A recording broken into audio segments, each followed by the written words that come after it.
Oi, pessoal. Meu nome é Roberto. Eu sou professor de arte, pintor, escritor e faço postagens regulares no Instagram, Facebook e YouTube. Hoje eu vou falar das características da pintura popular afro-brasileira, usando como exemplo as obras de 3 autores, Heitor dos Prazeres, Paulo Pedro Leal e Valdomiro de Deus. Cada um deles apresenta características bem diferentes, devido não apenas às diferenças de personalidade, como também às diferenças regionais.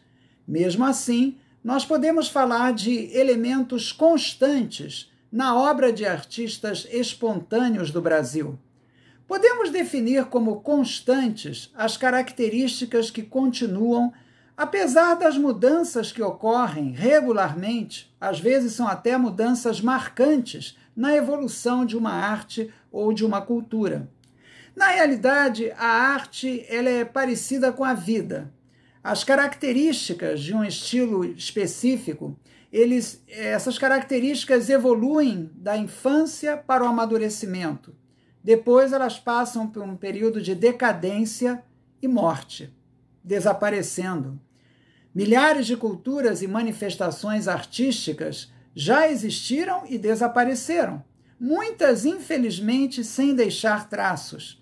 De fato, nenhuma cultura é estática, e as mutações de um tipo de arte são ainda mais comuns que as características gerais da arte, desse estilo específico. Apesar disso, como já foi mencionado, podemos apreciar algumas características originais na pintura espontânea afro-brasileira, sem dúvida devido à preservação de elementos da arte negra. Essa preservação ocorreu no Brasil, dentre outros fatores, devido à formação de núcleos sociais e religiosos, principalmente de origem afro-brasileira, como as favelas e o candomblé, por exemplo. Ademais, a pobreza contribuiu para resguardar as comunidades de origem afro da completa ocidentalização, que caracteriza no Brasil qualquer ascensão social. Se nós comparamos, por exemplo, Heitor dos Prazeres, Paulo Pedro Leal e Valdomiro de Deus, que constantes artísticas afro-brasileiras encontramos? Vamos ver alguns exemplos agora. Muitos deles se baseiam no meu livro Breve História da Arte Popular. O primeiro exemplo que eu vou citar é a ênfase no ritmo. O que é ritmo? Ritmo pode ser definido como um padrão no qual se alternam elementos destacados ou não. O ritmo é enfatizado, por exemplo, nos ângulos diagonais dos muros de Paulo, na alternância de ângulos nas pernas dos sambistas dos quadros de Heitor, e assim por diante. A característica número 2 que eu vou mencionar é a caracterização de tipos populares. No caso de Heitor dos Prazeres, o sambista é o tema primordial dele. Valdomiro também enfoca o cotidiano brasileiro, ainda que ele o faça mais sobre um viés de transcendência. A característica número 3 é a anonimidade dos personagens. Os rostos de Valdomiro e Heitor geralmente expressam uma anonimidade herdada da arte folclórica. É como se fosse uma herança da passagem do rural para o urbano, já que a maioria da população brasileira migrou para os grandes centros urbanos no século passado. Mesmo assim, os rostos das figuras de Heitor às vezes expressam uma personalidade individual que reflete uma certa argúcia de análise psicológica.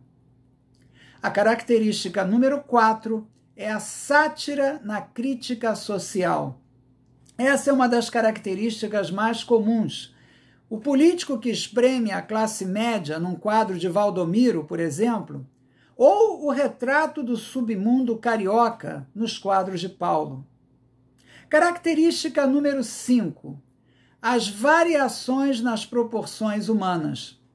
Essas variações, elas não se conformam ao figurativismo europeu, realista ou caricato. Elas resultam da polirritmia característica da arte africana. Às vezes, por exemplo, ocorre a magnificação de uma cabeça retratada num quadro. Característica número 6.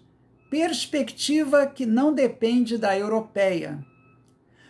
Os muros que aparecem nos quadros de Paulo, ou as mesas que são retratadas nos quadros de Heitor, não seguem a perspectiva tradicional europeia. Característica número 7. O desenho figurativo herdado de Portugal. Nós vemos esse tipo de desenho, o que nós observamos são linhas suaves, que transparecem em figuras bem definidas, e geralmente os elementos expressionistas são reduzidos. Elementos expressionísticos, ou seja, que distorcem as figuras sob o peso de emoções, são relativamente poucos, como aliás é próprio da formação clássica do sul europeu, no qual se insere Portugal.